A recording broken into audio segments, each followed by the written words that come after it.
Bakasura restaurant cinema ఎలా ఉందంటే తెలుగులో హర్రర్ కామెడీ చిత్రాలకు కొదవలేదు. తరచుగా అలాంటి చిత్రాలు వస్తూనే ఉన్నాయి. సినిమాలో వైవిధ్యక అంశాలు ఉన్నప్పుడే ఆ చిత్రంపై ఆసక్తి పెరుగుతుంది. బకాసుర రెస్టారెంట్ చిత్రంలో దెయ్యానికి ఆకలి ఎక్కువ ఉన్నట్లుగా తిండిబోట్లుగా చూపించారు. హర్రర్ కామెడీ చిత్రాల్లో దెయ్యం సన్నివేశాలు వినోదాన్ని పంచుతూ చివరికి ఆ దెయ్యాన్ని సరైన ముగింపు ఉండాలి. ఈ చిత్రంలో అలాంటి ప్రయత్నం చేశారు. కానీ దర్శకుడు ఈ ప్రయత్నంలో పూర్తిగా సక్సెస్ కాలేదు. డబ్బు కోసం మిడిల్ క్లాస్ ఫ్యామిలీలో పడే కష్టాలని కొన్ని సన్నివేశాల్లో చక్కగా వివరించారు.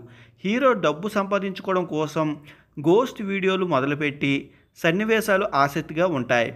ప్రవీణ్ తన స్నేహితులతో కలిసి గోస్ట్ హౌస్కి వెళ్ళినప్పుడు కొన్ని కామెడీ సన్నివేశాలు నవ్వులు పూయించే విధంగా ఉంటాయి. కానీ ఆ సన్నివేశాలు దర్శకుడు ఎక్కువగా రిపీట్ చేశారు. దీంతో ప్రేక్షకులకు బోర్ అనిపిస్తుంది. ఫస్ట్ హాఫ్లో అక్కడక్కడ కొన్ని కామెడీ సన్నివేశాలు వర్కౌట్ అయ్యాయి. మిగిలిన స్టోరీ అంతగా అపీలియన్స్గా ఉండదు. ఫస్ట్ హాఫ్తో పోలిస్తే సెకండ్ హాఫ్లో కథకి చాలా పొటెన్షియల్గా ఉంటుంది. ఫస్ట్ హాఫ్ కంటే సెకండ్ హాఫే బాగా ఉంటుంది. మళ్ళీ కానీ ప్రీ క్లైమాక్స్ సన్నివేశాల్లో దర్శకుడు పూర్తిగా తడబడ్డాడు. ప్రీ క్లైమాక్స్లో అల్లరి దెయ్యాలతో క్రియేట్ చేసిన ఎపిసోడు సిల్లీగా అనిపిస్తుంది. క్లైమాక్స్లో సన్నివేశాలు ఎమోషన్స్గా ముగించారు. కమెడియన్గా ప్రవీణ్కు మంచి గుర్తింపు ఉంది. హీరోగా అతడు ఎలా రాణిస్తాడు అనేది ఆడియన్స్కి ఐడియా లేదు. కానీ బకాసుర రెస్టారెంట్ చిత్రంలో తన పాత్రకు ప్రవీణ్ చాలా బాగా హ్యాండిల్ చేశాడు. అంతేకాదు కథ మొత్తాన్ని తానే ముందుండి నడిపించాడు. ఈ చిత్రానికి తాను ఏం చేయగలడో అన్నీ చేసేశాడు ప్రవీణ్. మిడిల్ క్లాస్ కష్టాలు వివరించే సన్నివేశాల్లో ప్రవీణ్ నటన చాలా ఆకట్టుకుంది.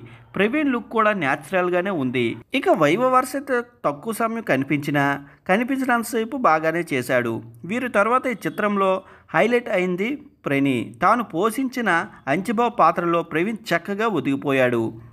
చాలా రోజుల తర్వాత సిల్వర్ స్క్రీన్పై మెరిసిన కృష్ణ భగవాన్ పర్వాలేదు అనిపించాడు.